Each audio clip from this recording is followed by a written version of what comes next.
할렐루야, 복되고 거룩한 주일입니다. 우리 이 시간 좌우에 앉아 계신 분들과 인사 나누시겠습니다. 하나님께서 우리와 함께 하십니다. 인사 나누시겠습니다. 하나님께서 우리와 함께 하십니다. 늘 언제나 우리와 함께 하시는 주님을 우리 영광에 또 박수하시면서 찬양 올려드리겠습니다.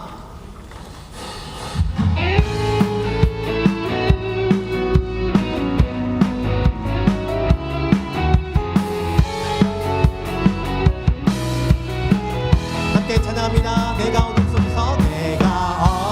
속에서 헤맬 때도 주님은 함께 계셔. 내가 쉬어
주 나를 지키리 늘 지켜주시리 믿음으로 선포합니다. 주님의 사랑 속에 거하라 그의 평화 속에 유하라 그분의 영원 속에 자유하라 주 지키리 주님의 사랑 속에 거하라 그의 평화 속에 유하라 그분의 영원 속에 자유하라 주님 우리 목소리로만 찬양합니다. 주님의 사랑 속에 거하라 그의 평화 속에 유하라 그분의 영원 속에 자유하라 주 지키리 주님의 사랑 속에 거하라 그의 평화 속에 유하라 그분의 영원 속에 자유하라 우리 한번 더 고백합니다. 주님의 사랑 속에 거하라 그의 평화 속에 유하라 그분의 영원 속에 자유하라 주 지키리 주님의 사랑 속에 거하라 그의 평화 속에 유하라 그분의 영원 속에 자유하라 주 지키리 언제나 놀라게 하신 주님께 영광의 박수 올리도록 하겠습니다. 할렐루야.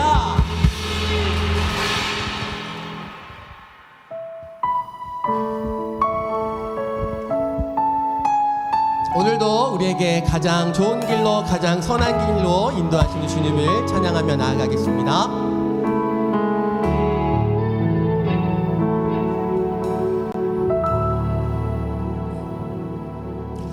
하나님의 부르심에는 후회하심이 없네 내가 이 자리에 선 것도 주의 부르심이라 하나님의 부르심에는 결코 실수가 없네 나를 부르신 하나님의 신실하심을 믿네 작은 나를 부르신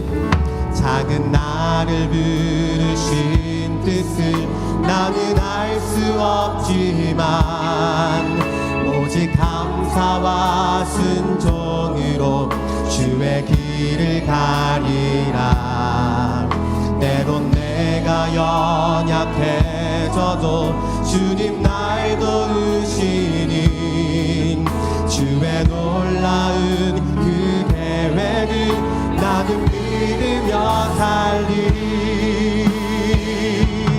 날 부르신 뜻 내 생각보다 크고 날 향한 계획 나의 지혜로 증량 못하나 가장 좋은 길로 가장 안전한 길로 오늘도 날 이끄시 믿네 하나님의 부르심에는 후회하심이 없네 내가 이 자리에 선 것도 주의 부르심이라 하나님의 부르심에는 결코 실수가 없네 나를 부르신 하나님의 신실하심을 믿네 작은 나를 부르신 뜻을 나는 알 수 없지만 오직 감사와 순종으로 주의 길을 가리라 아멘 때론 내가 연약해져도 주님 날 도우시니 주의 놀라운 그 계획을 나는 믿으며 살리 날 부르신 뜻 내 생각보다 크고 날 향한 계획 나의 지혜로 증량 못하나 가장 좋은 길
할렐루야.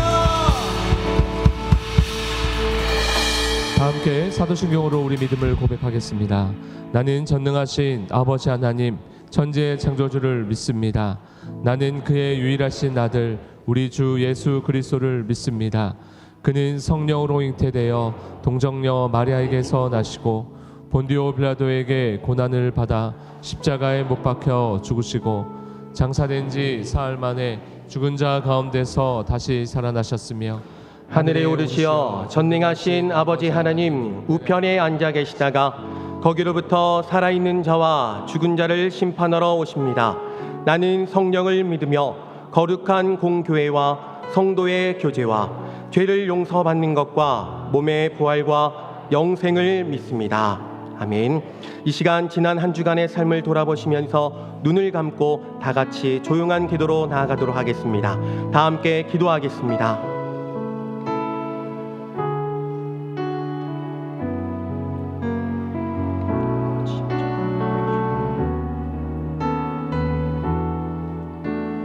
그러므로 너희가 회개하고 돌이켜 너희 죄 없이 함을 받으라. 이같이 하면 새롭게 되는 날이 주 앞으로부터 이를 것이요 우리를 속량하신 예수님의 이름으로 기도드립니다. 아멘. 교독문 37번 시편 91편 함께 교독하겠습니다. 지존자의 은밀한 곳에 거주하며 나는 여호와를 향하여 말하기를 그는 나의 피난처요 나의 요새요 내가 의뢰하는 하나님이라 하시니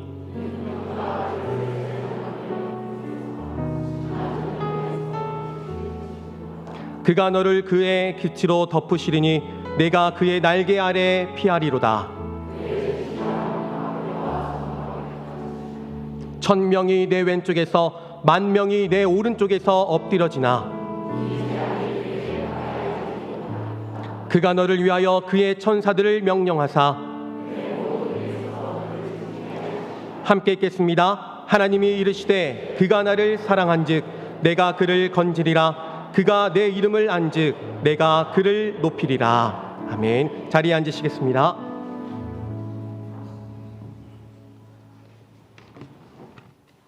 사랑의 하나님, 주님의 십자가 보혈로 구원함을 주시고 복된 주일 찬양과 말씀으로 예배드리게 하심에 감사드립니다.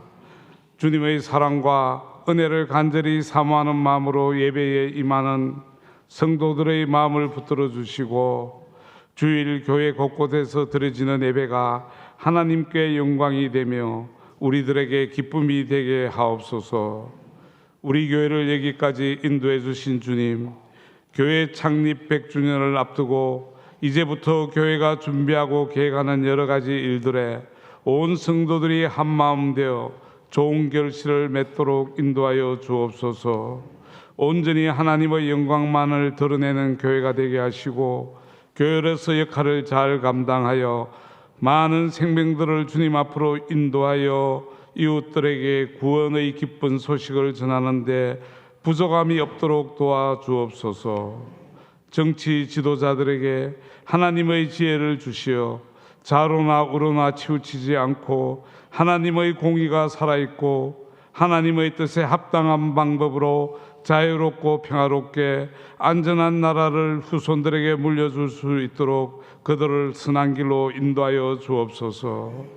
풍성한 결실의 계절에 우리들의 형편과 사정을 잘 아시는 주님, 간절한 기도로 올려드리는 성도들의 기도들이 응답받는 소망과 기쁨의 예배가 되게 하시며 말씀을 전하시는 담임 목사님께 항상 성령의 충만함과 말씀의 능력, 육신의 건강을 허락하시고 주시는 말씀에 우리 모두가 은혜 받아 행복한 성도의 삶이 되게 하여 주옵소서.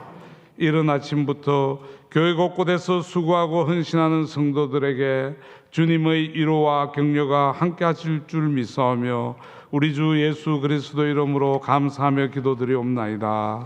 아멘.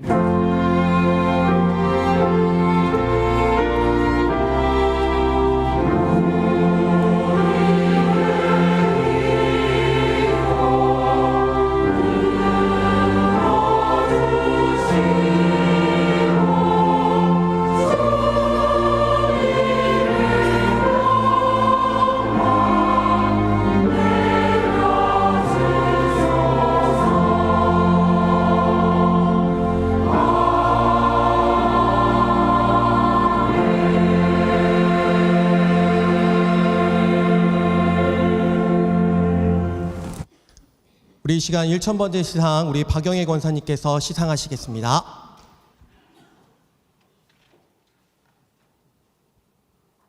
네, 우리 박수로 우리 기뻐하며 우리 박수하시겠습니다.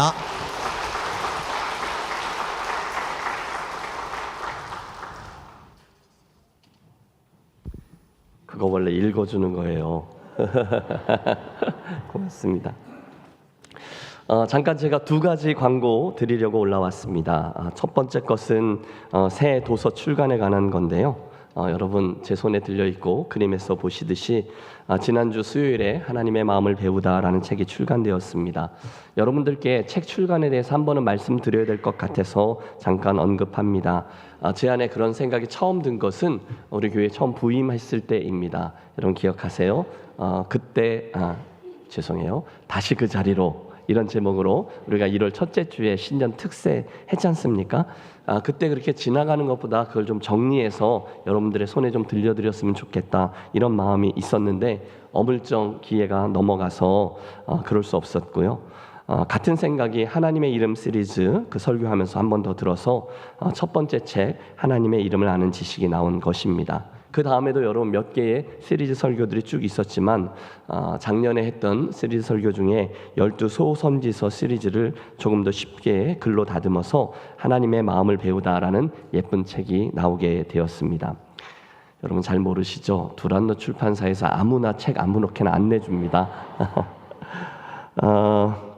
책이 조금 두꺼워져서 책 가격이 2만 원인데 저자에게 그분들이 주는 가격이 있어서 한 권을 사시면 16,000원, 그런데 두 권을 구입하면 2,000원을 확 깎아서 3만 원에 보급하겠습니다.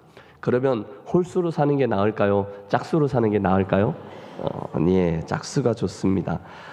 혹시 여러분 책을 구입하시다가 마음에 드는 분이 계시면 한 권씩 더 구입하셔서 그분들에게 선물로 전하시면 하나님께서 그 일을 통해서도 혹시 무슨 일을 행하실 수 있다 믿음으로 함께해 주십시오. 혹시 그럴 리는 없겠지만 혹시 수익금이 발생하면 전액 장학금으로 사용할 예정입니다. 두 번째 광고는요, 감사로 시작합니다. 여러분 우리가 거의 매주마다 주차장 이용 협조 광고가 나갔었잖아요. 우리 교회의 수건 사업이 주차 공간 확보인데 형편이 여의치 않아서 주일마다 많은 불편함이 있었습니다. 새 가족들이 오셨다가 차를 넣을 수 없어서 그냥 가셨다는 등, 또 이렇게 저렇게 차를 속히 빼주지 않아서 마음이 상하셨다는 등 저도 힘들었습니다. 그런데 하나님이 큰 은혜를 주셔서 우리 교회 부동산관리위원회 수고를 통해서 지난 수요일 저녁에 임시당회를 거쳐서 지난 목요일 아침에 소위 우리 노처녀 땅이라고 해서 교회 동쪽에 있는 부지 233평을 구입하기로 계약을 했습니다. 그래서 네. 의논하는데 우리 당회원들 모두가 한 마음이 되어서 무조건 구입을 해야 한다 마음을 모았는데요. 가격도 수고해 주셔서 요 근래에 한 모든 거래 중에 가장 좋은 가격으로 계약하게 되었습니다. 미리 박수 치셨는데 수고하신 모든 분들 위해서 한 번 더 박수하겠습니다. 여러분 저는 담임 목사로서 이를 신앙적으로 해석합니다. 즉 하나님께서 이번 가을에 우리 교우들의 열심을 보시고 특별히 우리 이번에 성경 같이 쭉 읽어가는데 그게 저는 하나님의 나라, 하나님의 땅이라고 보거든요. 눈에 보이지 않는 하나님의 나라를 구했더니 보이는 땅, 주차장 부지를 허락해 주셨다라고 말입니다. 할렐루야. 예. 정말로 이걸 어떻게 해야 되나 우리 고민했는데 하나님의 허락하시니까 순적하게 그것도 며칠 상간으로 이런 역사가 일어났습니다. 깊이 감사하는 마음으로 며칠을 지냈고요. 오늘 여러분들에게 이 기쁜 소식을 알려드립니다. 물론 앞으로 우리가 잔금도 치러야 되고 행정적으로 해야 될 일들이 있지만 우리 함께 감사하고 교회를 사랑하며 또 우리 교회의 미래를 위해서 이번 주차장 부지 구입을 위해서 성심껏 마음을 모아서 헌금해 보겠습니다. 너무 무리하지 마시고 그러나 또한 동시에 선한 욕심을 내셔서 함께 마음을 모아주시면 저도 또 우리 당회원들도 최선을 다해서 이를 아름답게 마무리해 보겠습니다. 이 기쁜 소식을 알려드리며 여러분들의 계속되는 기도를 부탁드립니다. 감사합니다.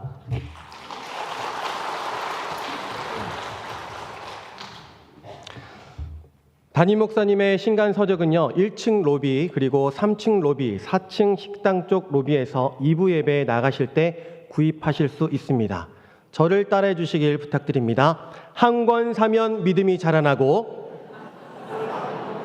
네, 한 마음으로 하셔야 됩니다. 한 권 사면 믿음이 자라나고, 그 다음 대목이 중요합니다. 두 권 사면 전도의 문이 열립니다.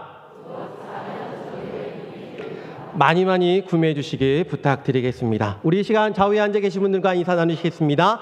예수님의 이름으로 사랑하고 축복합니다. 예수님의 이름으로 사랑하고 축복합니다.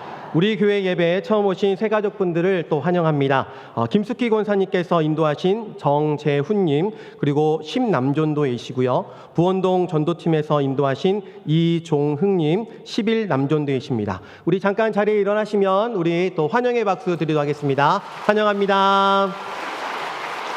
네, 자리에 앉아주시고요. 네. 교회 소식입니다. 11월 월상 예배가 오는 토요일 11월 1일 오전 5시 30분 이곳 사랑홀에서 있습니다. 11월의 첫날을 성찬과 말씀으로 시작하시길 바랍니다.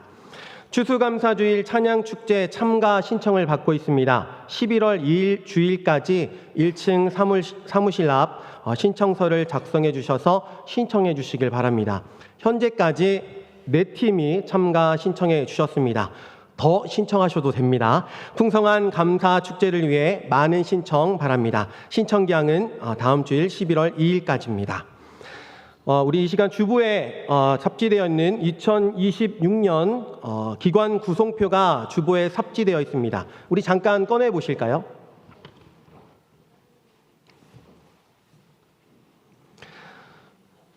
기관 구성표가 앞면에는 2025년 현재 구성표이며, 그리고 뒷면에는 2026년 바뀌는 기관 구성표입니다.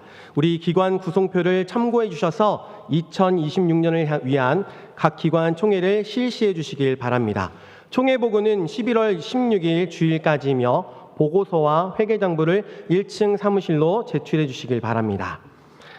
영남지역 찬양축제 및 서울신학대학 콘서트 안내입니다. 일시는 다음 주일 11월 2일 주일이며 오후 5시입니다. 이곳 3층 사랑홀에서 열립니다.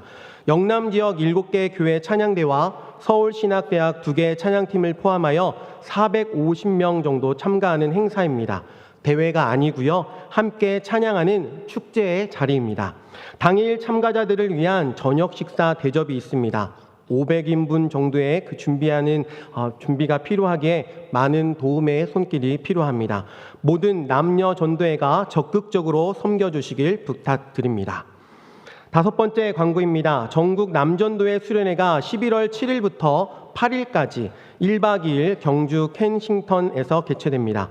현재 우리 교회 민태경 장로님께서 전국 남전도회 회장님으로 섬기고 계시고, 특별히 첫날 저녁 집회는 강사로 우리 김신일 담임 목사님께서 말씀을 전하십니다. 그리고 교육자들과 찬양팀이 찬양으로 섬깁니다. 따라서 우리 교회 분들께서 첫날 저녁 집회에 많이 참석해서 힘을 모아주시길 부탁드립니다. 1박을 하지 않으셔도 됩니다. 남전도의 회원분들께서는 안태환 장로님께 오늘까지 참가 신청서를 해주시고, 회비와 자세한 사항은 별도로 안내를 드리도록 하겠습니다. 마지막 광고입니다. 돌아오는 11월 1일 토요일 오후 1시부터 부산, 울산, 경주, 부울경 이주민 다음 세대의 장기자랑이 우리 교회 2층 소망홀에서 열립니다.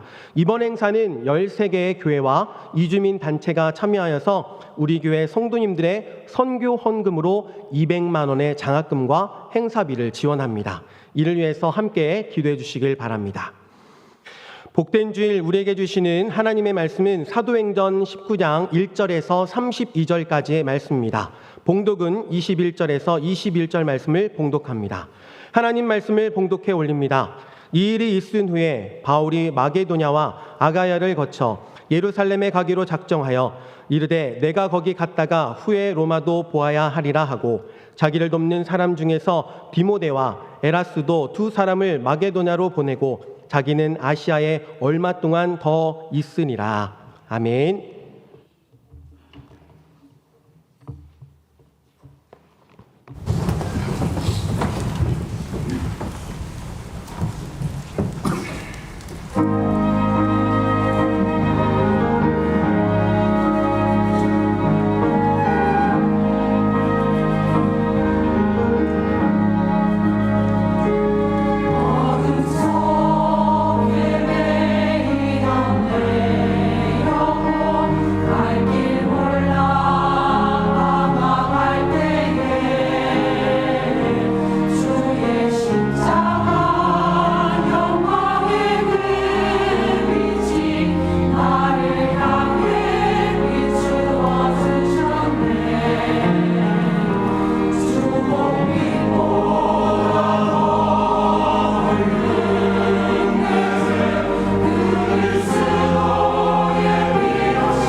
성경이 없는 종족을 위해서 성경 번역을 통해 선교하는 위클리프라는 선교단체가 있습니다.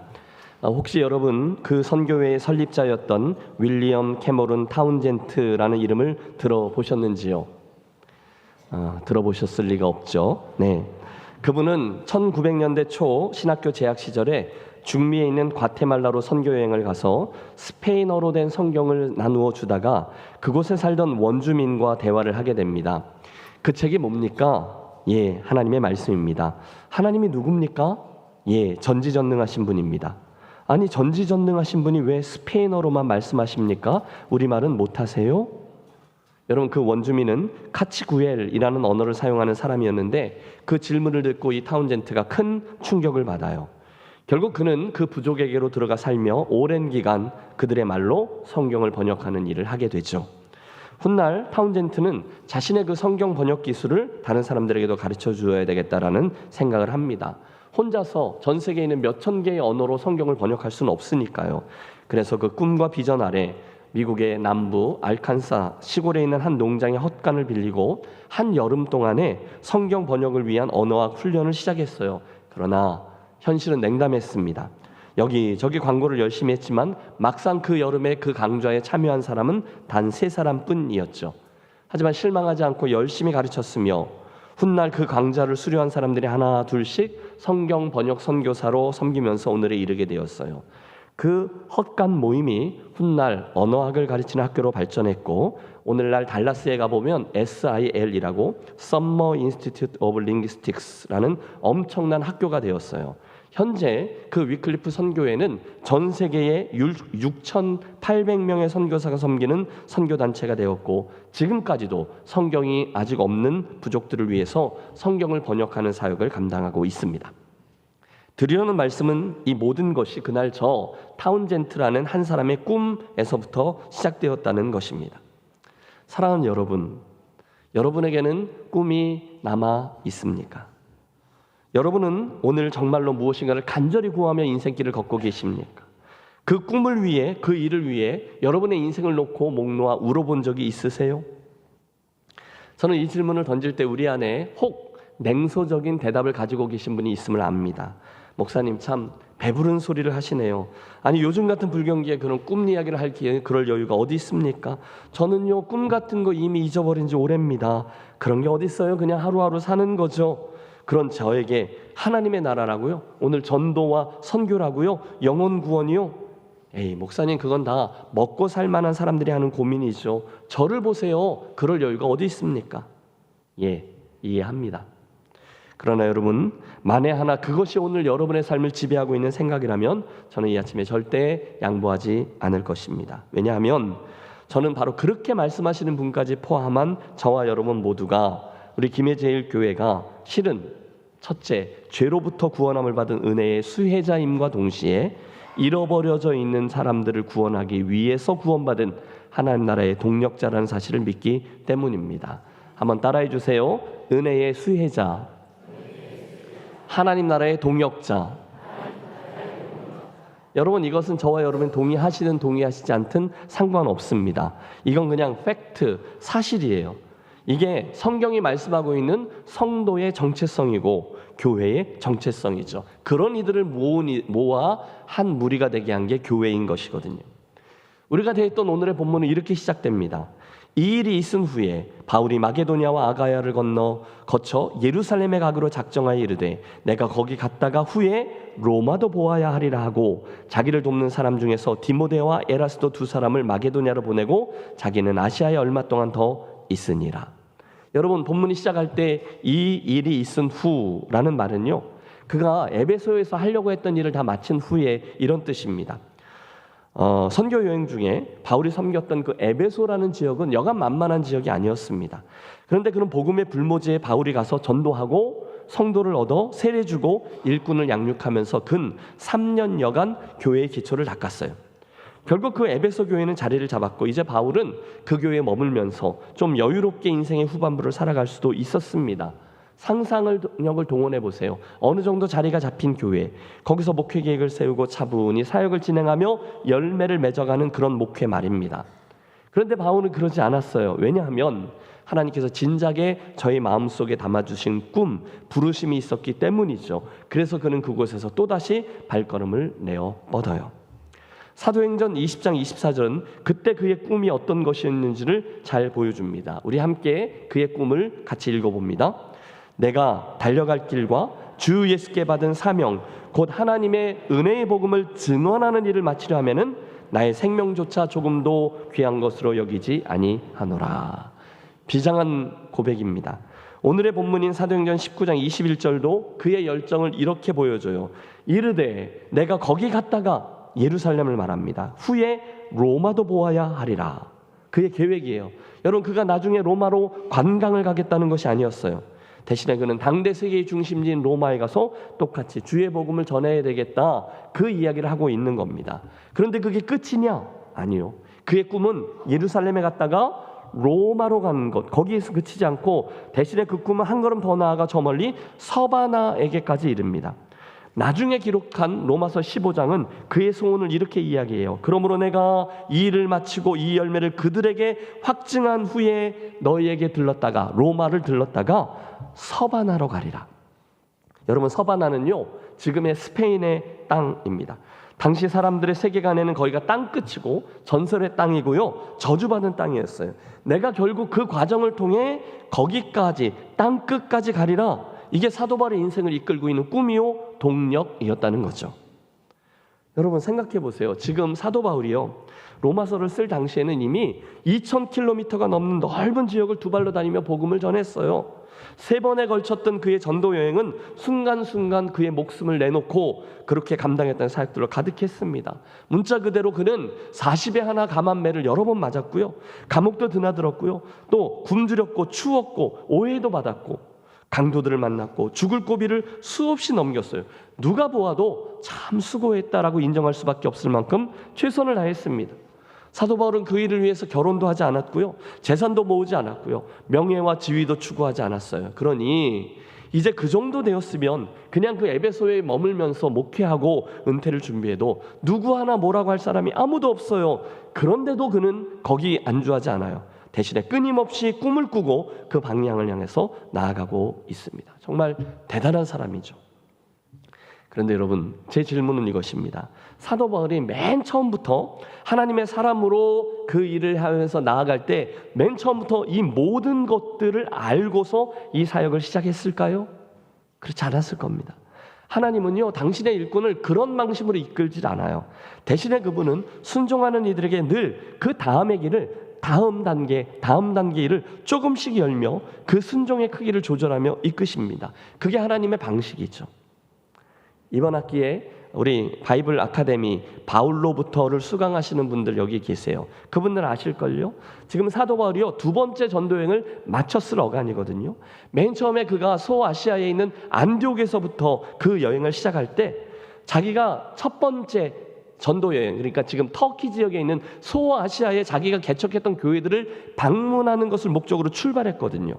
그런데 성령께서 그의 북쪽으로 가는 길을 막으시고 남쪽으로 가는 길도 막으시면서 계속 서쪽으로 가게 하심으로 결국 아시아의 서쪽 끝, 드로아라고 하죠, 트로이입니다. 그곳에 머물게 하십니다. 그리고 왜일까? 무엇 때문일까 고민하던 그날 밤에 성령께서 주신 꿈속에 그 에게해, 바다 건너 마게도냐 사람 하나가 나타나죠. 꿈속에서 건너와서 우리를 도우라 이렇게 말해서 복음이 그 아시아에서 유럽으로 건너가게 된 거죠. 그리고 유럽의 첫 성인 빌립보, 그리고 데살로니가, 베레아, 아덴, 고린도, 그렇게 차례로 유럽의 교회들이 세워지게 된 거예요. 무슨 말씀을 드리려고 하는 것인가 하면, 저는 이것이 바로 하나님께서 저와 여러분의 인생을 이끄시는 방법이라고 믿습니다. 저는 예수 믿는 것도요, 신앙이 성장하는 것도요, 사명을 따라 사는 것도 같은 방식으로 이끌린다 믿어요. 오늘 우리들의 주제가 전도와 선교인데요, 이 일도 우리는 이 방식으로 이끌린다는 거죠. 여러분 동의하시나요? 저와 여러분은 그 누구나 이왕이면 하나님 앞에서 의미 있는 인생, 이왕이면 하나님께 인정받고 하나님의 기쁨 되는 인생을 살고 싶어 합니다. 그렇죠? 그런데 하나님은요, 그런 우리들의 인생을 결코 제일 마지막 그림을 미리 보여주고 처음부터 그렇게 이끌지를 않으세요. 대신에 그분은 우리들이 이 수준에 있으면 거기에 맞는 믿음과 순종을 통해 열매를 주시고, 그러면 그만큼 믿음이 자라나 그 다음 은혜로 우리를 불러내시죠. 그때 순종하면 하나님 주시는 느낌표가 생기는 거잖아요. 아, 하나님이시다. 그러면 그 다음의 일로 우리들을 도전하고 불러내세요. 아브라함이 그랬고요, 모세가 그랬고요, 다윗이 그랬고요, 바울도 그랬습니다. 여러분, 저도 예외는 아닙니다. 저의 인생을 예로 들면, 여러분, 제가 어디 사람이라고요? 네, 맹한 인천 사람이죠. 사실 저는 인천에서 태어나서 한 번도 그 동네를 떠나보지 않았어요. 그냥 그 동네에서 어린 시절과 학창 시절을 다 보냈어요. 그래서 인천에, 제가 부평 사람인데 부평하고 부천역 주변, 그리고 서울에도 특별한 몇몇 장소밖에 몰랐어요. 그러다가 이제 신학교를 졸업하고 첫 번째 목회지로 나갔죠. 어디죠? 예, 또 강원도. 그 대관령입니다. 뭐 그러거나 말거나 사실이니까. 여러분, 대관령 가면 저 꼭대기에 삼양축산이라는 신비한 별천지가 있고요, 공군기지가 있는 황병산이 이쪽에 있고요, 이쪽에 올라가면 아우라지라고 고냉지 채소를 재배하는 곳이 있고요, 동네 전체에 이곳저곳 황태를 말리는 덕장들이 있습니다. 문제는 그곳에 1월 3일에 제가 이사를 갔는데, 담임 목사님이 1월 6일에 나 선교지 갔다 올게 하면서 한 2주 동안, 한 보름이었던 것 같아요, 태국의 치앙마이 선교지를 다녀오신 거예요. 그리고 저한테 필름들, 코닥 필름들 한 20개 정도를 제 손에 주시면서 선교지 사진 전시를 좀 준비해 달라 하세요. 그때는 여러분 다 아날로그 시대였잖아요. 그래서 이제 사진관에 가서 그 사진들 수백 장을 다 현상해서 하나하나 큰 전지에다가 이렇게 순서대로 붙여가고 글씨 쓰고, 그러면서 교회에 선교지 사진 전시를 하면서 제 눈앞에 처음으로 아주 가까이 선교지들을 보게 되었어요. 그래서 치앙마이에 있는 도이락 마을이라는 산골 동네를 알게 되고, 그 지역에 있는 메아이 선교센터라는 곳을 보게 되고, 후이모항 어린이 선교센터도 보게 됐어요. 무슨 말씀을 드리려고 하는 것인가 하면, 아주 조금씩 저에게 다른 세상을 보이며 눈을 뜨게 하시더라는 거죠. 자연스레 기도가 바뀝니다. 선교지 이야기를 하면 가보진 않았지만 그 사진 속의 장소가 제 눈앞에 어른거리고, 그 땅을 위해 기도하게 되고, 결국은 그 땅을 마음에 두고 살다가 나중에는 거기를 직접 방문하게 되죠. 그런 여정이 하나씩 일어나게 되더라는 거예요. 제가 처음으로 선교지의 땅을 밟은 것은 97년에 있는 필리핀의 세부 섬이었어요. 첫 번째 타문화권 그런 방문인데 충격을 받았습니다. 왜냐하면 아주 시골 아이들이거든요. 그런데 중학생 정도만 되면 이 친구들이 따갈로그어 외에 영어로 다 소통이 되는 걸 제가 본 거예요. 와, 다른 세상이 있구나. 눈이 열렸어요. 그 다음엔 아까 말씀드린 그 태국 치앙마이, 그 다음엔 중앙아시아에 있는 우즈베키스탄, 그 다음은 남아시아에 있던 인도네시아, 중국에 있는 신장의 우르무치, 그리고 나중에는 중동의 그 이라크, 그렇게 하나하나 하나님이 그만큼씩 지평을 열어 주시더라는 거예요. 그리고 나중엔 제가 이제 미국에서 목회를 하다 보니까, 미국이 있으니까 중미에 있는 멕시코, 과테말라 땅을 사역하고, 코로나 직전에는 남미의 파라과이라는 곳에 가서 사역을 했어요. 그러면서 이제 책임도 늘면서 한 교회의 선교를 이끌고, 그 다음에 몇 개 교회들과 함께 동역하는 선교를 이끌고, 그 다음에 다른 선교 단체들과 동역하며 사역들을, 그리고 여러분, 김해로 오기 직전에는 제가 미주 우리 교단의 해외 선교위원장으로 남미 전체에 있는 50여 명의 선교사님들과 함께 동역하는 기회를 갖기도 했습니다. 자, 저 무슨 일 했습니다, 그 말씀을 드리려는 것이 아니에요. 제가 드리는 말씀은 하나님께서 우리들의 인생과 사역을 어떻게 이끄시는지 그 방식을 말씀드리는 거죠.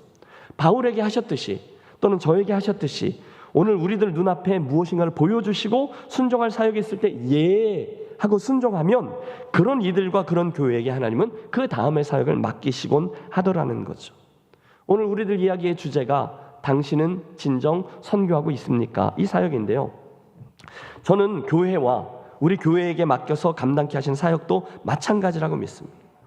여러분, 하나님께서 왜 저 멀리 다른 대륙에서 사역하고 있던 김 목사를 한국의 이 최남단 김해 땅, 그것도 100여 년의 역사와 전통 속에 있는 김해제일교회에 불러다 놓고 여러분을 만나서 동역하게 하셨을까요? 그냥요? 아닐 겁니다. 우리들의 삶에는 우연이 없습니다. 그러면 거기에 하나님의 뜻과 섭리와 목적이 있다는 건데 그게 뭘까? 저는요 그게 바로 영혼 구원, 전도, 선교인 줄로 믿습니다. 여러분 저는요 제가 할 일을 압니다. 제가 3년 전에 제 취임식 때 말씀을 드렸어요. 저는 급하게 서두르지 아니하고 먼저 지난 100여 년간 성령 하나님께서 우리 교회에게 행해 주셨던 일들을 보고 배우고 적응하고 스며들어가 제1교회 가족이 먼저 되고 여러분을 알고 거기서부터 시작하려고 애를 쓰겠습니다. 그리고 지난 2년 10개월을 달려왔어요. 제가 존경하는 선배님이 그런 말씀을 하셨죠. 오래된 교회에 불려온 목사는 밖에서 옮기워져 심기운 나무와 같습니다. 그래서 오래 걸립니다. 제가 웃으면서 여쭈었어요. 목사님, 얼마나 걸리는 것 같으세요? 그랬더니 그분이 미소와 함께 대답하세요. 한 7년쯤 걸리는 것 같습니다. 여러분 그 말은 보통 맞아요. 그렇죠? 오래 걸려요. 그런데 여러분 저의 장점이 있잖아요. 7년까지는 안 걸릴 것 같아요. 조금 더 빠를 것 같아요. 여러분 저에게는요 우리 교회에서 빨리 뭘 어떻게 해가지고 확 뒤집어가지고 뭘 어떻게 해보려는 의도가 전혀 없습니다. 일단 저는 제가 누구인지 뭐 하는 사람인지를 압니다. 제가 무슨 권리로 여러분을 막 몰아붙여서 여러분의 그 귀한 인생들과 보배로운 김해 제일교회를 이렇게 저렇게 좌지우지하겠습니까? 제게는 그럴 의도도 없고 그럴 능력도 없어요. 그러나 교회는 주님이 하실 줄로 믿습니다. 여러분 요즘에 많은 목회자들이 자기의 욕심과 야망을 위해서 성도와 교회를 이용하잖아요. 정말 악한 일이죠. 저는 그런 사람이 아니라는 걸 주장하는 바입니다, 여러분. 예.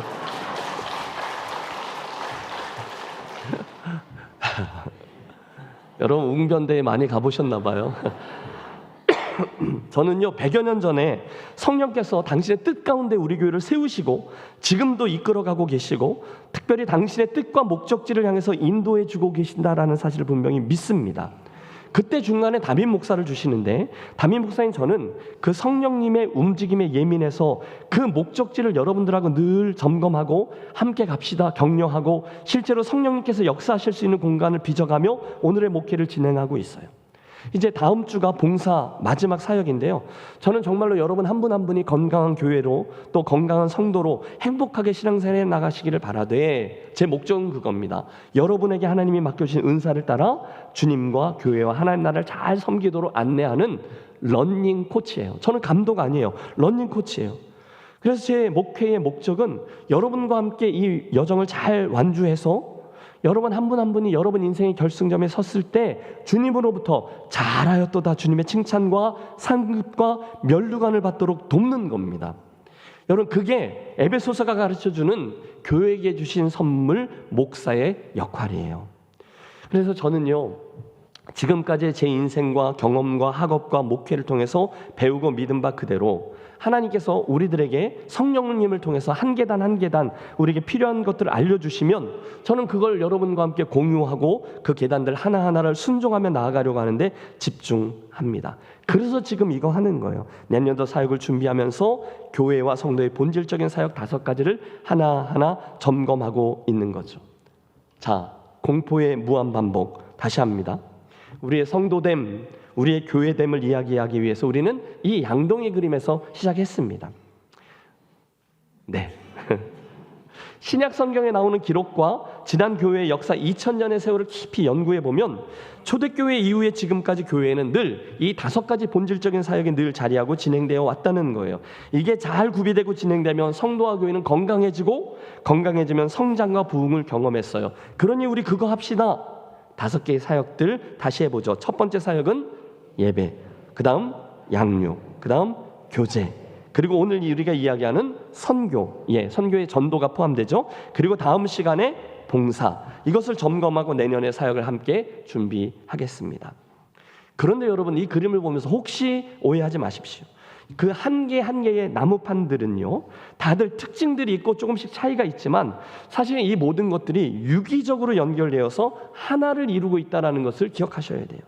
그러니까 예배가 하나의 사역이고 양육이 하나의 사역이고 전도와 선교가 하나이고 물론 그림은 그렇게 표현하지만 결국 이것들 모두가 그냥 하나로 교회 안의 본질적인 사역이므로 그냥 교회를 세우는 하나의 원리다 이렇게 기억하셔야 돼요. 오늘의 주제 전도와 선교도 마찬가지입니다.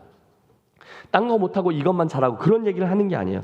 교회는, 여러분 잘 들어주세요. 교회는 그냥 태생적으로 선교적입니다. 교회는요, 예수님을 모르는 이들, 그래서 구원의 은혜에서 떨쳐져 있는 이들을 초대해서 복음을 듣게 하고 성령님의 역사로 그들을 믿게 함으로 결국 그분들이 구원을 받고 하나님을 예배하며 믿음의 여정을 함께 갈 수 있도록 하는 일을 본질적으로 해왔고 앞으로도 계속해 갈 거예요. 그래서 에밀 브로너라는 학자는 이런 표현을 썼습니다. 불은 타오름에 의해 존재하고 교회는 선교 사명에 의해 존재한다. 같이 한번 읽어보죠. 불은 타오름에 의해 존재하고 교회는 선교 사명에 의해 존재한다라는 거예요. 그러니까 불은 타오르는 게 본질적이듯이 교회는 선교적인 사역에 의해 존재한다는 거예요. 선교는 그냥 교회와 우리 성도들의 존재에 그냥 처음에 이루어져 있는 DNA입니다. 그래서 저는요, 이런 표현을 써요. 이건 저의 말이에요. 같이 한번 읽어보시죠. 선교는 콜링 이슈가 아니라 어웨어네스 이슈다. 여러분, 이게 이제 떴는데 이게 무슨 뜻인가 하면요, 선교는 콜링 이슈가 아니라는 거예요. 부르심을 입은 몇몇 사람들이 순종하는 이야기가 아니라 모든 교회와 성도들에게 이미 주어져 있는 부르심을 우리가 알아채느냐 못 알아채느냐의 문제라는 거예요. 예외 없어요.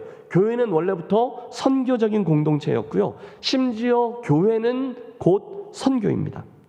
따라서 성도는 그 삶이 그냥 선교적인 거예요. 다른 분을 만나실 때, 아, 이분은 예수님을 모르시구나, 그러면 아실 수 있도록 뭔가를 해야지, 이걸 늘 생각하는 존재라는 거예요. 그래서 저는 이 선교와 전도를 우리 교회의 이 모든 사역의 바탕 화면이라고 믿어요. 우리의 예배도 선교를 염두에 두고, 또 양육도 교제도 다 선교를 염두에 두고, 봉사도 선교, 잃어버려진 영혼을 염두에 두고 진행해야 하는 사역이라는 거죠. 이번 주 말고 지난주에 우리 교회에서 부산 경남 KWMA 모임이 있었어요. 그러니까 이게 세계 선교 협의회의 부산 지부 모임이죠. 경남 지부 모임이요. 그런데 저보러 우리 교회 선교 사역, 특별히 이주민 사역을 나누어 달래요. 그런데 여러분, 솔직히 제가 온 지 얼마 안 돼서 할 말이 별로 없었어요. 게다가 이주민 사역 이야기는 제가 여전히 배우고 있는 거니까 겸손히 저의 형편을 말씀드리고, 대신에 현재 김해제일교회 담임 목사로 가지고 있는 사역적인 고민들을 거기에서 나누었는데, 제가 좀 그 중에 일부를 그대로 인용하고 싶습니다. 그러니까 여기 이제 선교 관련자들이 모인 거예요. 잠깐 제 여정을 말씀드리는 것이 좋겠습니다. 저는 신학교 졸업 후에 강원도로 나가서 산골과 탄광촌에서 목회 5년 후에 캐나다와 미국에서 26년간 머물면서 학업과 목회를 해왔던 목사입니다. 그냥 저 자신이 북미의 상황 속에서 있었던 이주민이었고 한인 디아스포라의 자리에서 목회와 선교 사역을 하던 사람이었습니다. 한때는 이게 심각해서 마지막 전공을 그래서 인터컬처럴 스터디즈로 했고, 논문도 하워드 스나이더 박사님과 함께 북미 한인 이민자 이민교회의 선교적 정책성의 연구라는 선교학 박사학위 논문을 썼습니다. 이후 전 세계 디아스포라 사역에 제일 먼저 눈을 뜬 위클리프라는 선교단체에 들어가다가 저희 가정적인 형편 때문에 다시금 목회지로 돌아와 달라스 연합교회와 LA 유니온 교회라는 그 지역에서 가장 오래된 전통적인 교회에서 목회를 하게 되었습니다. 그러다 보니 저의 사역적인 최고 관심사는 어떻게 하면 오래된 전통교회를 소위 선교적인 교회 공동체로 이끌어갈 수 있을까에 있었습니다. 그 고민을 가지고 저는 각각 30대 담임 목사로, 40대 담임 목사로 씨름을 했고, 이제는 50대 담임 목사로 이곳 김해에서 씨름하고 있습니다. 그동안 배운 것은 이 얘기를 했어요. 우리가 교회의 본질적인 사역들, 예배, 양육, 교제, 전도, 봉사를 잘해 건강해지면 그 역량으로 선교하는 일에 힘쓰고, 존 파이퍼 목사님의 말씀처럼 그 힘이 다시 예배로 되돌아오는 선순환이 일어나도록 그런 목회를 진행해왔고, 다행히 섬겼던 교회들마다 교우들이 잘 따라와 주셔서 좋은 결과들을 얻습니다. 그 결과 미주에서 선교 컨퍼런스들이 열리면 제가 섬기던 교회 사역들을 가지고 사례 발표를 하며 나름대로의 노하우들, 선교의 문화와 장기 선교 정책, 계속되는 선교사 파송, 학원, 선교, 역동적인 단기 선교 등등을 나누곤 했습니다. 그러던 어느 날 주님은 저에게 좀 더 본질적인 질문으로 다가오셔서, 우리가 선교적 교회냐 아니면 선교 사역들을 열심히 하는 교회냐, 내가 선교적 목사냐 아니면 선교적인 사역을 열심히 하는 목사냐라는 도전 앞에 서게 하셨습니다. 이후에 선교적 교회로 가는 길이라는 로드맵을 사용해서 우리를 점검하던 중 근간 세계 선교계를 선도하는 크리스토퍼 라이트라는 분의 책을 영향받아, 선교적인 회심은 성경 전체를 선교라는 해석학적 틀로 볼 때 생겨나는구나라는 것을 깨닫고 그 일에 중점을 두며 사역하게 되었습니다. 여러분, 이하 줄입니다. 이게 조금 어려우셨을 텐데 꺼주세요. 예. 선교적 회심은요, 성경 전체를 볼 때 보게 되는 하나님의 역사와 또 그분의 일이라는 것을 알게 된 거죠. 여러분, 혹시 눈치채셨어요? 제가 이제 설교하다가 하나님의 목적, 하나님의 섭리 또는 하나님의 나라, 선교 등등을 이야기할 때면 늘 큰 그림으로 여러분을 안내하잖아요. 저는 늘 창세기 3장 에덴 동산의 타락, 창세기 12장 아브라함의 부르심, 출애굽기 19장의 시내산 언약, 열왕기상 9장의 솔로몬의 성전 봉헌기도, 복음서 예수님의 이방인들을 위한 사역, 그리고 베드로전서 2장의 베드로 사도의 선포, 요한계시록 7장 하나님 나라의 예배 모습 등등을 성경 전체 이야기를 한꺼번에 이야기하곤 해요. 왜 그런지 아세요? 저의 주된 목회적인 관심이 여러분들과 함께 한 번 사는 인생인데 하나님의 큰 그림 속에서 나의 인생과 교회가 어디쯤 가고 있고 어디를 향하고 있는지를 파악하고 그 여정을 완주하는 데 있기 때문이에요. 그게 제 일임을 알아요. 여러분, 세계와 역사와 김해제일교회와 우리들의 인생이요, 결국 저리로 갈 거거든요. 그런데 오늘 우리가 어디쯤 가고 있는지를 점검하는 거예요. 물론 속도는 우리 교회의 속도에 맞추는 거죠. 하지만 방향과 결승점은 이미 정해져 있어요. 그래서 선교와 전도인 거죠. 오늘 이 사역을 여러분과 나누려고 이제 점검해 봤더니 그동안 우리 교회의 선교 사역들을 보니까 거의 백화점식 선교였어요. 모든 걸 다 하는 거예요. 그리고 열심히 해오셨어요. 너무 잘하셨어요. 저는 지난 3년 동안에 우리 교우들이 얼마나 선교에 진심이신지, 여러분의 기도, 여러분의 헌금 생활, 그리고 또 선교사님들 왔다 가면 이만큼씩 선교 헌금들을 가지고 와서 턱턱, 여러분 그 일은 보통의 믿음을 할 수 있는 일이 아니잖아요. 그런 모습들을 보면서 얼마나 놀랐는지 몰라요. 2025년 올해 우리 교회는 11가정의 파송 선교사님들과 21가정의 동역 선교사님 가정들과 우리 지방에 내에 28개의 미자립 교회와 그 외에 45군데의 교회와 기관들을 열심히 섬기고 있어요. 여러분 너무 잘하고 계세요. 그런데 이제 서서히 좀 장기 선교 정책을 좀 마련해서 선택과 집중하는 사역들을 주로 하려고 합니다. 지난 2년 10개월 동안은 전 교우들을 대상으로 해서 1차 동원, 선교 축제 같은 것들을 주로 해왔다면 우리 바이블 아카데미에 있는 선교 사역 그 과목들이 개설되고 지속적인 단기 사역도 계속될 거고 여러분을 그리로 좀 초대하려고 그래요. 또 중보기도 여러분의 목장 사역들을 총동원해서 이 선교가 우리 교회의 문화화될 수 있도록 애를 쓰려고 합니다. 감사하게도 하나님이 교회에게 주신 축복이죠. 신학생들이 계속 나오고 1년에 한 가정씩 우리 교회에서 선교사들을 파송해서 페루로 또 이번에는 멕시코로 파송했습니다. 이건 하나님의 축복이죠. 또 단기 사역도 계속될 거예요.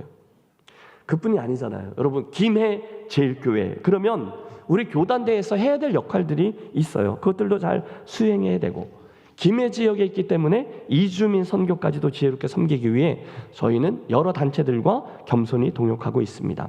앞으로도 진정성 있게 우리가 우리에게 보여주시는 길들을 순종하며 그 사역들을 감당하면 하나님은 그때 우리로 그 다음 단계로의 초대를 통해 우리를 인도해 주실 것이고 거기에 맞는 열매들을 허락해 주실 줄로 믿습니다. 아멘. 문제는 여러분 지금 아멘 하셨는데 저는 알고 있습니다. 여러분께서 지금 아멘은 하셨지만 여러분의 마음속엔 갈등이 하나 자리하고 있을 수가 있어요. 이게 뭐냐면 아멘은 했는데 그리고 막상 그렇게 하려고 하면 그렇게 해야 된다는 것을 머리로는 아는데 동의도 되고 그렇지만 막상 순종하려고 하면 꾀가 나기 시작한다는 겁니다. 왜요? 말씀드렸던 것처럼 오늘의 삶이 쉽지 않기 때문이에요. 요즘같이 어려운 시기에 여러분 이 땅에서 하루하루 살아내기만도 버거울 때가 너무 많잖아요. 경제적인 상황이 얼마나 어렵습니까? 어제도 저희가 신방 갔는데 자영업자들이 요즘 얼마나 고분분투하고 계십니까? 젊은이들이 얼마나 직장 잡기가 어렵습니까? 그래서 우리는 매일매일이 버거워요. 사는 것 자체가 힘들어요. 그래서 갈등이 있는 거죠. 목사님, 선교와 전도 좋죠. 그런데 좀 나중에요. 여러분의 마음속에 있는 걸 제가 대신 말씀드릴게요. 목사님, 다 맞는 말인 줄 아는데요, 솔직히 그런 이야기들은 오늘의 제 삶과 너무 멀리 떨어져 있는 것 같아요. 너무 배부른 고민 같아요. 말씀드렸던 것처럼 지금 제 코가 석자거든요. 그럼 좀 나중에요. 그렇게 말씀하고 싶으시죠? 목사님, 말이 나왔으니까 말이지. 조금만 더 솔직히 말씀드리면 지금 저는요, 제 하나의 신앙 건사하기도 버거워요. 제 가족들의 신앙도 잘 간수하지 못하고요, 어쩔 때는 교회에서 주님이 주신 직분도 제대로 감당하지 못하는 것 같아서 죄송하다니까요. 그런데 그런 제가 무슨 다른 사람이 구원을 받았는지 아닌지를 고민하고, 무슨 다른 나라에 있는 영혼들에게 선교하고 하나님의 나라를 이야기하고 그런 얘기를 할 수 있겠습니까? 좀 나중에요.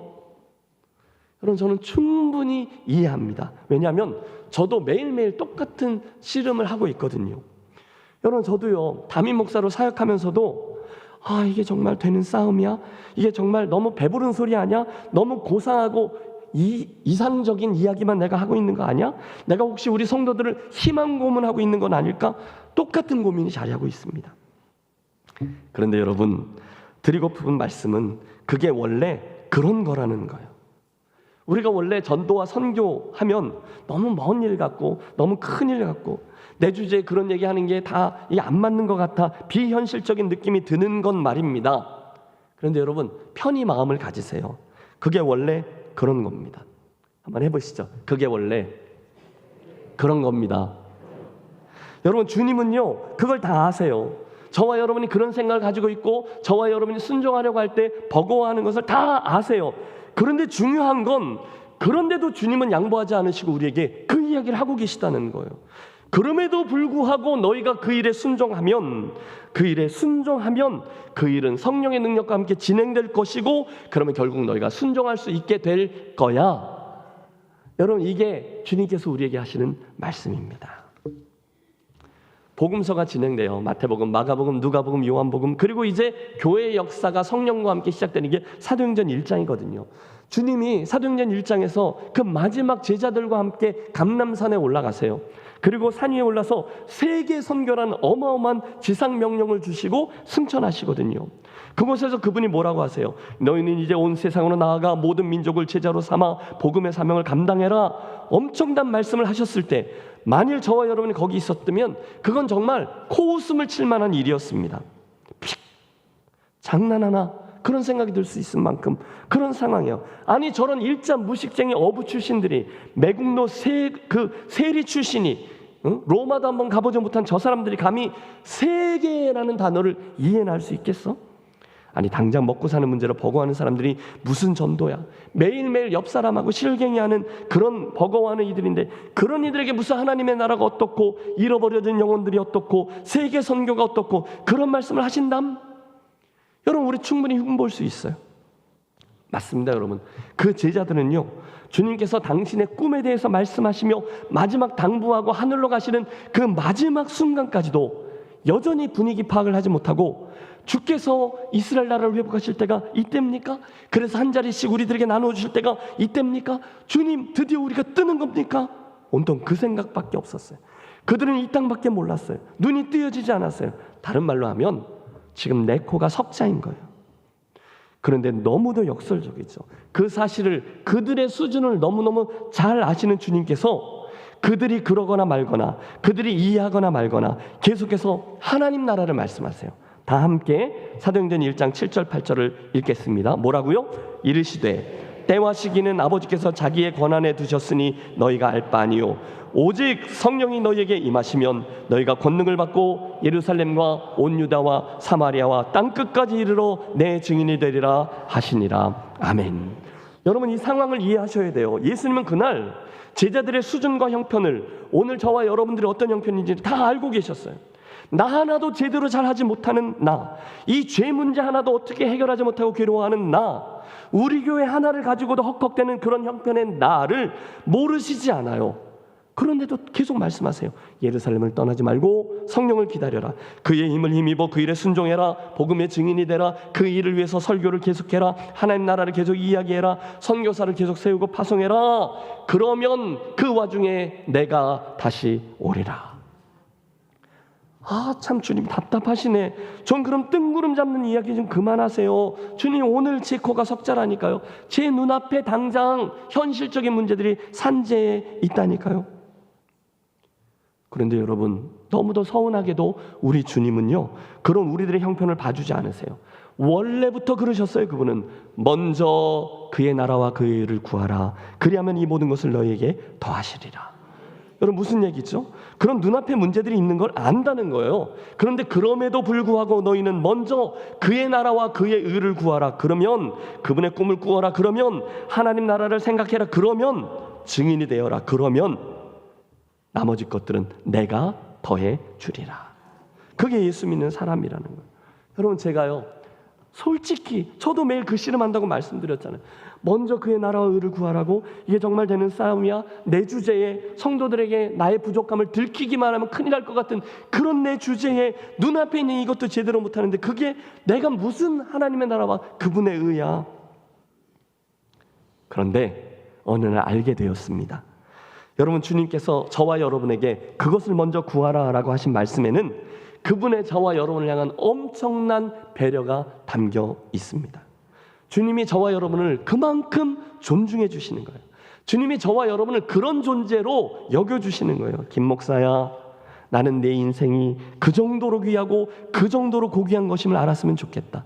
내가 이 나라와 이 땅의 것들을 구하고 필요하고 씨름하고 맨날 그러고 있는 것을 내가 안다. 그러나 나는 너의 그 귀한 인생이 먼저 하나님의 나라, 그분을 구하고 그분의 나라를 구하고 그분의 의를 구하는 하나님 나라의 장이 되기를 원한단다. 그리하면 내가 이 모든 것, 이 땅에 있는 것들은 내가 따라가는 것이 아니라 그것들이 너를 따라가게 해주겠다. 할렐루야. 여러분, 좀 전에 제가 광고할 때 주차장 부지 우리가 계약하게 되었습니다 할 때 이 얘기를 하게 된 거죠. 저는 진심으로 그렇게 생각합니다. 우리가 보이지 아니하는 그분의 나라와 그분의 땅을, 그분의 나라를 구하는 거죠. 구하면 보이지, 눈에 보이는 이 땅은 그분께서 보태주실 줄로 믿습니다. 저와 여러분은요, 평생을 이 문제로 씨름할 거예요. 여러분, 앞으로도 그러실 겁니다. 아이, 나는 안 돼. 내가 무슨 목사라고, 내가 무슨 사람을 변화시킨다고 나 하나도 제대로 못하는데, 내 문제, 내 가정 하나, 내가 섬기는 교회도 하나 못하면서 무슨 내가 다른 사람들을 어떻게 하고, 무슨 세상 끝까지 바라보고 영혼을 구원하고 다른 나라 선교, 무슨 하나님 나라를 꿈꾸겠어. 저는요, 매일 이 갈등을 할 거예요. 그런데 여러분, 이게 중요해요. 만약에 계속 그러고만 있으면 그건 마귀의 속임수라는 거예요. 사단은요, 오늘도 저와 여러분을 꿰입니다. 자꾸 끌어내려요. 그러므로 내 주제를 알고 눈을 감아. 꿈은 무슨 꿈이야? 내 인생 하나도 제대로 어떻게 하지 못하는 주제에 무슨 하나님 나라가 그분의 의야? 너나 잘해. 야, 교회나 빼먹지 말고 잘 댕겨. 천국이나 가. 하나님의 꿈은 무슨? 그건 다 좀 수준 있고 어느 정도 레벨이 되는 사람, 사도들이나 바울이나 선교사로 부르심을 입거나 목사 정도는 되는 그런 사람들이 하는 일이지, 넌 아니야. 주제 파악을 해. 혹시 지금도 끝까지 그런 생각하고 계시는 분들이 계시다면 예수 그리스도 이름으로 그 사탄의 속삭임을 물리치시기를 권합니다. 예수 이름으로 명하노니 나를 협잡하는 사탄아, 나를 끌어내는 사탄아, 물러갈지어다. 여러분, 주님은요, 내 문제부터 해결하고 나서, 내 고민과 갈등을 다 완벽하게 해결하고 나서 하나님의 꿈을 생각하고 고민하고 하고 그렇게 말씀하시지 않으셨어요. 대신에 이것들은 당신께 맡기라 하고, 예수 믿고 십자가의 복음을 알았는데 내 문제만 갖고 나나 잘하자 그것만 하고 있고, 그것 때문에 한 번도 하나님의 나라, 영혼 구원, 선교, 예루살렘과 로마와 서바나를 꿈꿔보지 못하고 있는 이가 있다면, 아니 그것들이 내 발목을 붙들고 있다면, 그런 분들은 이 말씀을 들으세요. 그렇게 계속해서 나는 딱 이 정도일 거야, 나는 더 나아가지 못할 거야, 나는 주제 파악을 해야 돼. 여러분은 혹시 그런 생각만 하다가 인생의 마침표를 찍으실 공산이 큽니다. 여러분, 나쁜 얘기를 하는 게 아니에요. 그 논리에만 눌려 있으면 마귀는 평생 우리를 그 씨름만 하다가 마치게 할 거예요. 아니에요. 그 갈등은 원래 그런 거예요. 있는 거예요. 우리의 연약함은 계속될 거고요, 우리의 이 땅에서의 고민은 계속될 거예요. 평생 그럴 거예요. 여러분 아세요? 그렇게 멋들어진 고백을 하고 평생을 그 꿈을 위해 달려갔던 사도 바울도 사실은 우리가 지금 하고 있는 이 고민을 똑같이 하고 있었다는 것을 알면 좀 위로가 되시려나요? 사도 바울 너무 멋있잖아요. 그래, 이왕이면 하나님 앞에서 살려면 저렇게 살아야지. 내 평생에 분명했던 사람 아닙니까? 나의 달려갈 길을 마치고 믿음을 지켰다. 내가 그분의 복음을 증언하는 사명을 마치려면은 나의 생명을 조금 더 귀한 것으로 여기지 아니하노라. 너무 멋있었어요. 그런데 아세요? 그 과정에서 사도 바울도 우리들의 이 고민을 똑같이 했습니다. 로마서는요, 사도 바울 사역의 거의 마지막 부분에 쓰여진 건데 그 사역의 마지막 부분에서 그가 이렇게 탄식하죠. 오호라, 나는 곤고한 사람이로다. 누가 이 사망의 몸에서 나를 건져내랴. 무슨 얘기예요? 자기 안에 이 두 마음이 싸우고 있다는 거거든요. 우리가 맨날 고민하는 문제, 나 하나도 제대로 못하는 문제, 너무 힘들다는 거예요. 여러분, 선교를 그렇게 열심히 하고 있는 그 현장에서조차 바울은요, 여전히 우리가 이야기하고 있는 이 고민을 이야기하고 있어요.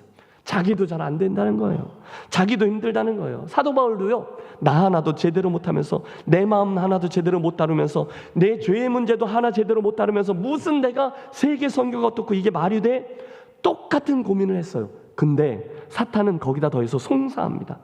야, 너 예수님도 직접 한 번도 못 봤잖아.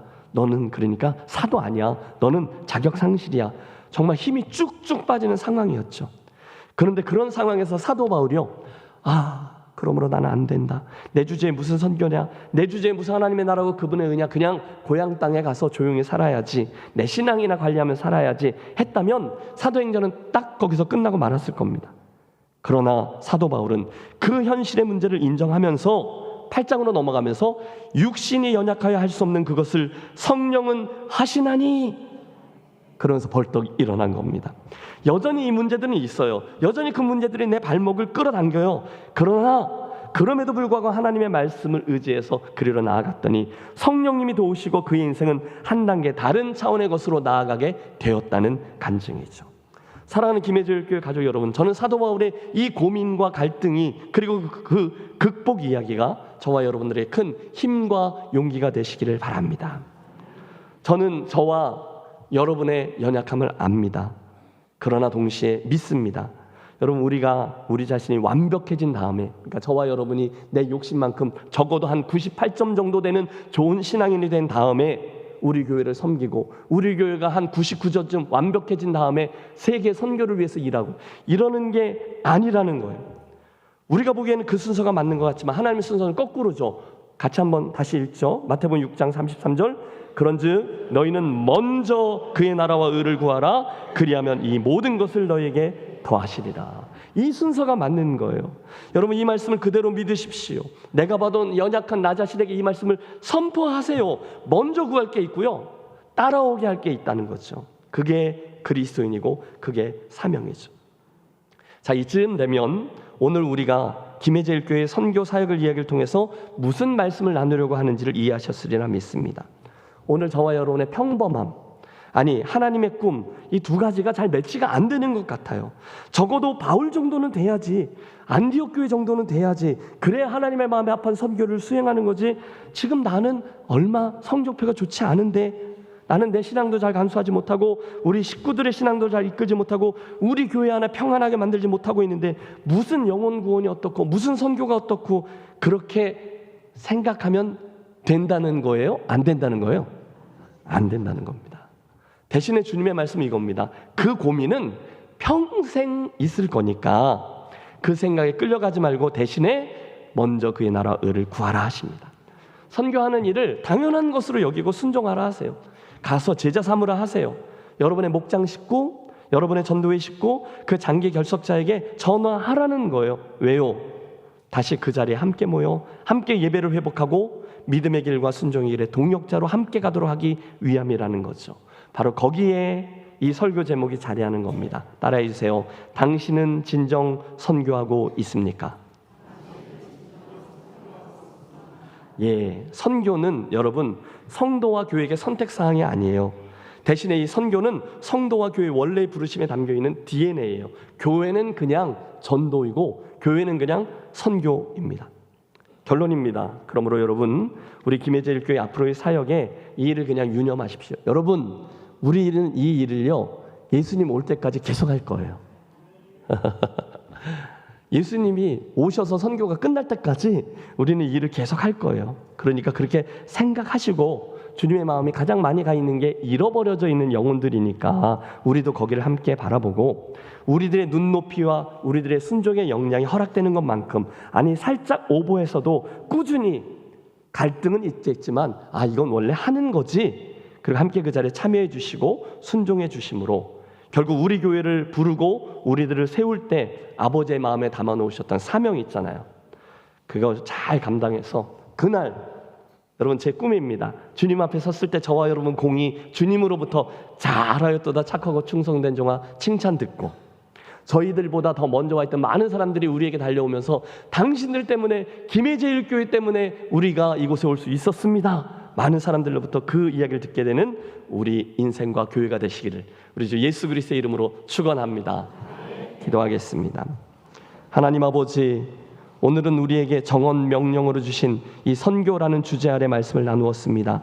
늘 부담되는 말씀이지만 우리의 정체성을 기억하게 하시는 선교사역 이야기를 들은 우리 모두가 다시 한번 주님께서 세워주신 김해제일교회의 본질과 사명을 되돌아보고 들은 말씀에 진지하게 반응하고 순종해서 어떻게 해서든지 영혼을 구원하는 일에 관심을 가진 성도와 교회가 되어 하나님의 기쁨 되어지는 존재들로 변화되게 하여 주시옵소서. 예수 그리스도 이름으로 기도하옵나이다. 아멘. 함께 일어나셔서 결단의 찬양 1절과 3절 함께 부르겠습니다.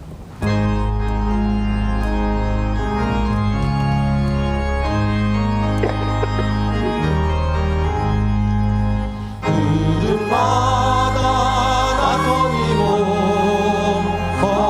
어디든지 가오리다. 괴로우나 즐거우나 주만 따라가오리니 어느 누가 막으리까. 주는 인을 막으리까. 어느 누가 막으리까. 주는 인을 막으리까. 존귀 영광 모든 권세 주님 홀로 받으소서. 멸시천대 십자가는 제가 지고 가오리다. 이름 없이 이도 없이 감사하며 섬기리라. 이름 없이 이도 없이 감사하며 섬기리라.